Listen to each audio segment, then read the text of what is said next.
Hello everyone, welcome to MPPSC self study channel. MPPSC self study channel द्वारा polity या भारतीय राज्य व्यवस्था की न्यू ऑब्जेक्टिव सीरीज स्टार्ट की जा रही है, जिसमें हम पॉलिटी के मोस्ट इम्पॉर्टेंट क्वेश्चन के बारे में पढ़ेंगे और यह भी देखेंगे कि यह क्वेश्चन किसी भी एग्जाम के पॉइंट ऑफ व्यू से इम्पॉर्टेंट है, चाहे वह एग्ज़ाम व्यापम हो, एमपीपीएससी हो या अन्य कोई स्टेट पीएससी या कोई भी एग्ज़ाम हो जिसमें भी भारतीय राज्य व्यवस्था या संविधान आता है। तो हम उन सभी के क्वेश्चन यहाँ पे डिस्कस करेंगे और ये सभी क्वेश्चन एग्ज़ाम में पूछे गए हैं या पूछे जाने की इनकी संभावना है। तो हम सबसे पहले इनको टॉपिक वाइज पढ़ेंगे। सबसे पहले संविधान का निर्माण कैसे हुआ है, इस टॉपिक के अंतर्गत हम इसके टॉप 40 क्वेश्चन देखते हैं। क्वेश्चन नंबर 1, वर्ष 1938 में किस व्यक्ति ने वयस्क मताधिकार के आधार पर संविधान सभा के गठन की मांग की थी? ए महात्मा गांधी, बी जवाहरलाल नेहरू, सी सुभाष चंद्र बोस और डी सरदार वल्लभ भाई पटेल। तो जवाहरलाल नेहरू ने वयस्क मताधिकार के आधार पर संविधान सभा के गठन की मांग की थी। क्वेश्चन नंबर 2, निम्न में से किसकी सिफारिश पर संविधान सभा का गठन किया गया था? क्रिप्स मिशन, बेवेल योजना, माउंटबेटन योजना और कैबिनेट मिशन। तो क्रिप्स मिशन 1942 में आया था, जिसके अध्यक्ष स्टीफोर्ड क्रिप्स थे। बेवेल योजना लॉर्ड बेवेल के द्वारा प्रस्तुत की गई थी और माउंटबेटन योजना को भारत विभाजन योजना भी कहते हैं। इसी के आधार पर 1947 में भारत 2 भागों में बटा था, पाकिस्तान और भारत। तो कैबिनेट मिशन योजना के तहत संविधान सभा के गठन किया गया था। क्वेश्चन नंबर 3, प्रस्तावित मूल संविधान में कुल सदस्यों का बंटवारा किस प्रकार होना निश्चित हुआ था? तो किस प्रकार से यह निश्चित किया गया था कि संविधान सदस्य कैसे बांटे जाएंगे? तो ए ब्रिटिश प्रांतों के 292 प्रतिनिधि, बी देशी रियासतों के 93 प्रतिनिधि, सी मुख्य कमिश्नरी क्षेत्र के 4 प्रतिनिधि। तो ये तीनों प्रकार के प्रतिनिधियों को इसमें शामिल किया गया था और इनका बंटवारा इसी क्रम में निश्चित हुआ था। 292 ब्रिटिश, देशी रियासत से 93 और कमिश्नरी क्षेत्र से 4 प्रतिनिधियों को शामिल किया गया था। क्वेश्चन नंबर 4, भारतीय संविधान के सदस्य किसके प्रतिनिधि थे? जनता द्वारा सीधे निर्वाचित, जनता द्वारा अप्रत्यक्ष रूप से निर्वाचित, गवर्नर जनरल द्वारा मनोनीत और कांग्रेस और मुस्लिम लीग द्वारा नामांकित। तो जो संविधान सभा के सदस्य थे वह जनता द्वारा अप्रत्यक्ष रूप से निर्वाचित होते थे। क्वेश्चन नंबर 5, संविधान सभा में किस देशी रियासत के प्रतिनिधि ने भाग नहीं लिया था? ए जूनागढ़, बी कश्मीर, सी हैदराबाद और डी मैसूर। तो हैदराबाद के रियासत के प्रतिनिधियों ने इसमें भाग नहीं लिया था। संविधान सभा में किस प्रांत के प्रतिनिधि सर्वाधिक थे? बंगाल, संयुक्त प्रांत, मद्रास और मुंबई। तो संयुक्त प्रांत के प्रतिनिधि संविधान सभा में सर्वाधिक थे। जवाहरलाल नेहरू के नेतृत्व में अंतरिम सरकार का गठन कब हुआ था? तो यह क्वेश्चन सन वाले हैं या इनमें डेट दी हुई है, तो हम इन क्वेश्चन के आंसर एक ही देखेंगे, क्योंकि अगर हम इसके ज़्यादा से ऑप्शन पढ़ेंगे तो उसमें कन्फ्यूजन होगा। हाँ, जहाँ पे कोई क्वेश्चन में रिवीजन के तौर पे डेट आती है तो उसको हम ज़रूर डिस्कस करेंगे। तो जवाहरलाल नेहरू के नेतृत्व में अंतरिम सरकार का गठन सितंबर 1946 को किया गया था, सितंबर 1946। नेक्स्ट, मुस्लिम लीग कब अंतरिम सरकार में शामिल हुई थी? तो मुस्लिम लीग अंतरिम सरकार में अक्टूबर 1946 में शामिल हुई थी, जबकि सितंबर 1946 में अंतरिम सरकार का गठन ही हुआ था और इसके 1 महीने बाद मुस्लिम लीग अक्टूबर 1946 में शामिल हुई। संविधान सभा की पहली बैठक किस दिन शुरू हुई थी? तो संविधान सभा की पहली बैठक 9 दिसंबर 1946 को शुरू हुई थी और इसके अस्थायी अध्यक्ष डॉक्टर सच्चिदानंद सिन्हा को चुना गया था। क्वेश्चन नंबर 10, देश के स्वतंत्र होने के बाद संविधान सभा की पहली बैठक कब हुई थी?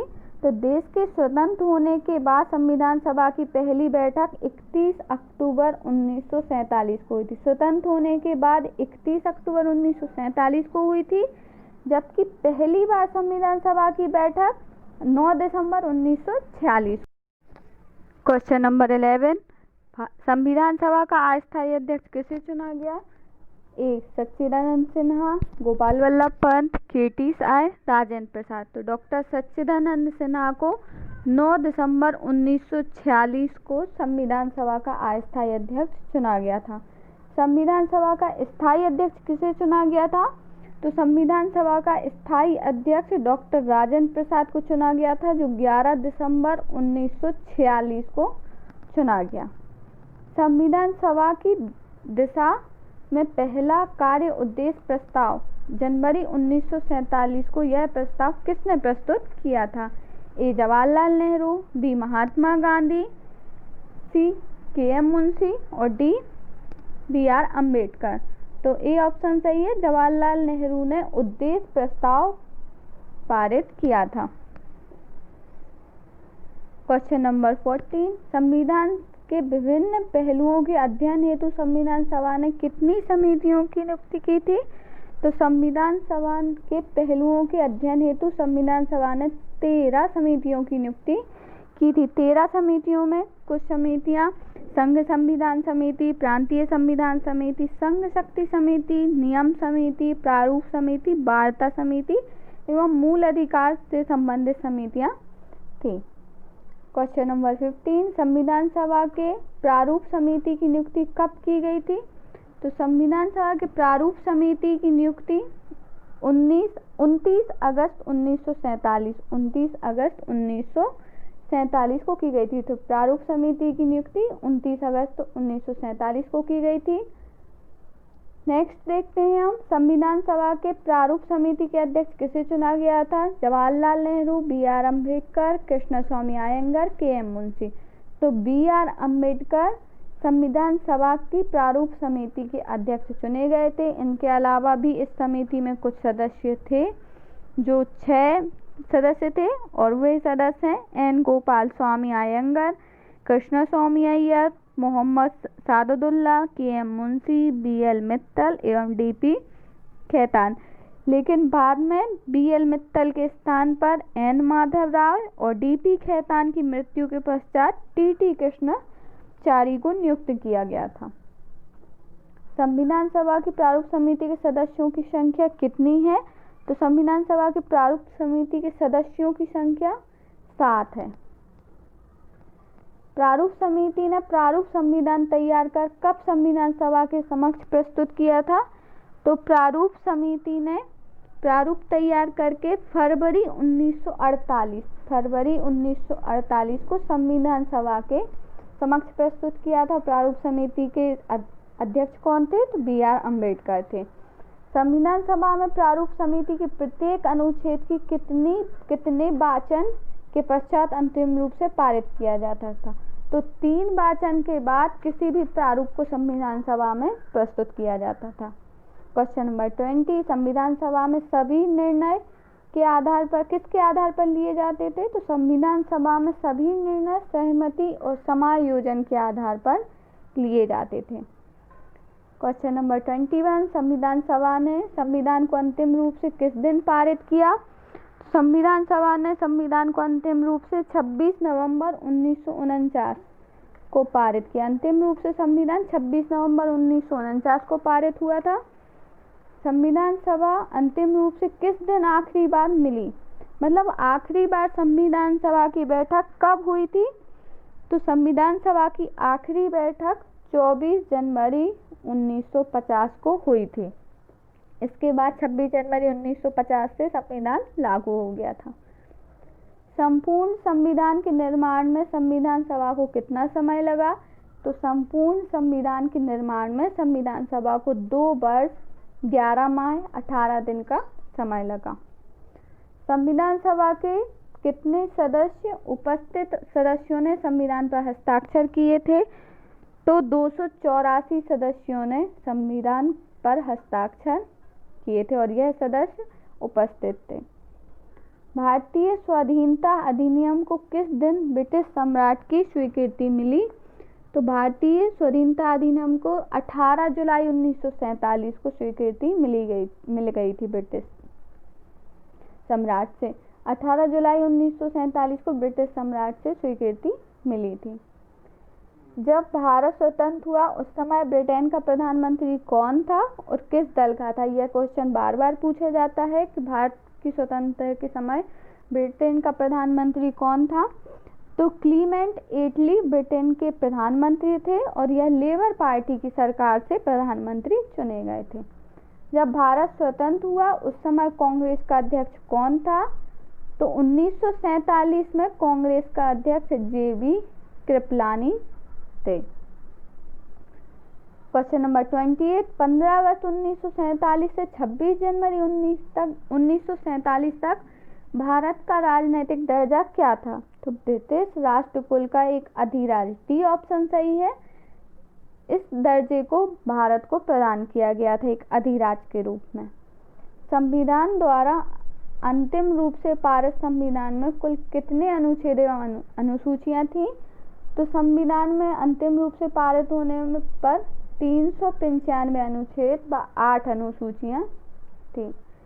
वर्तमान में भारतीय संविधान में कितने अनुच्छेद एवं अनुसूचियां हैं? तो वर्तमान में भारतीय संविधान में 443 अनुच्छेद एवं 12 अनुसूचियां हैं, जबकि जब अंतिम रूप से पारित हुआ था तब 395 अनुच्छेद व 8 अनुसूचियां शामिल की गई थी।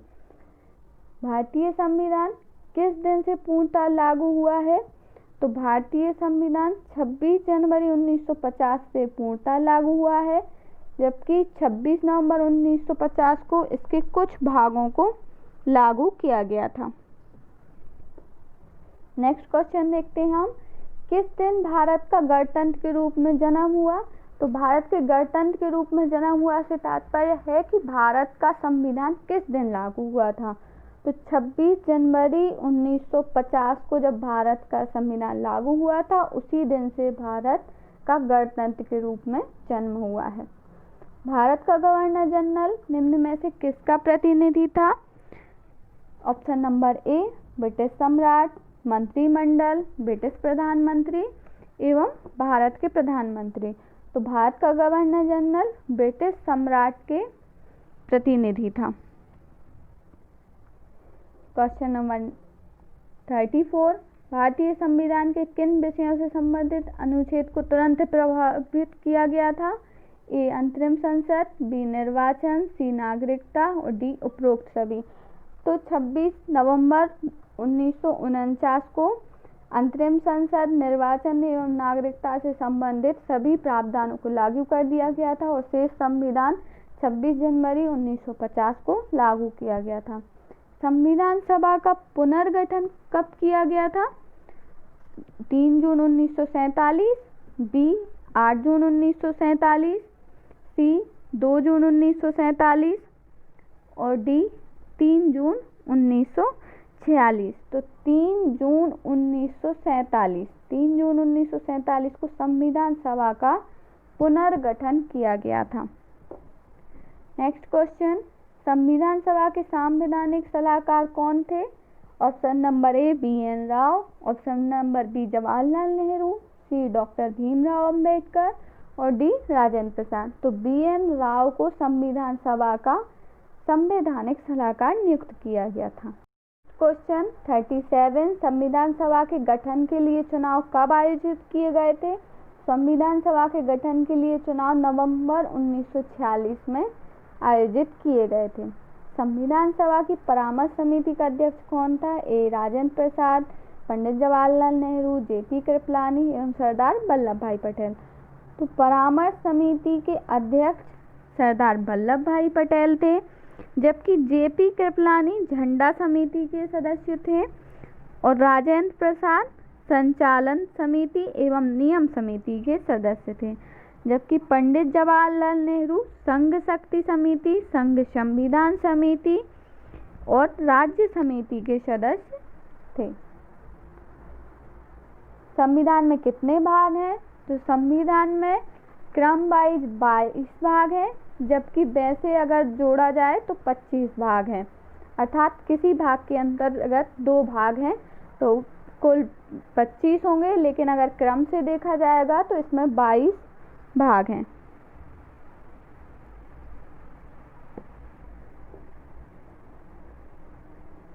क्वेश्चन नंबर 14, संविधान की 8वीं अनुसूची में क्या दिया गया है?